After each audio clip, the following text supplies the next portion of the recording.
好食大车饼要来饼馅饼，台语讲是鸭饼，有人讲是肉饼。这个云林的虎尾甲台中的西屯，拢一担卖鸭饼的，来饼看倒一担较好食。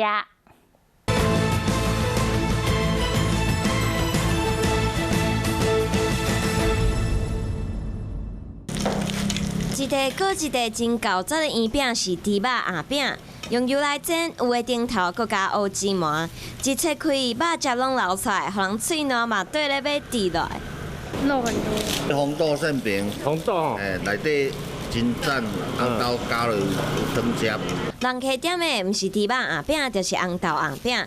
头家讲，因逐工拢是现做上新的，猪肉拢是用温体猪，红豆是用本地红豆，搁加桂花和香料。另外，搁有牛肉鸭饼是加葱头。我们从小就是吃馅饼长大的，主要是我讲的，就东西要新鲜，这是因为每天都是当天卖当天光。头家是北京人，当年对阿姐学煮食，等来台湾就开鸭饼店。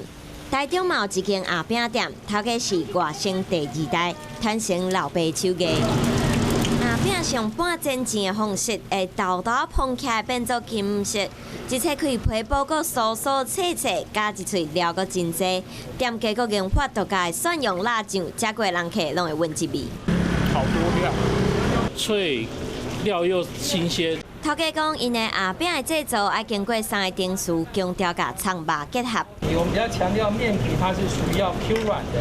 刚煎起来的话，可能还包含面皮的面衣，它是酥脆的。云林的鸭饼和台中的鸭饼相比，云林的厚实多汁，台中的酥酥个脆脆，两间拢是现做。猪肉鸭饼拢加葱，口感真丰富。吃了这么多，我当然都喜欢这一间的。在台中来讲，应该很少找到有像这样种把馅包在里面的店。一般都是包在外面，外面的就是会吃起来有点烂烂的，可能就冷冻过的，对，就不是像我们这样用现包这样。两间鸭饼拢是对北方来的，鸭饼 PK 两间店拢有介意的人客。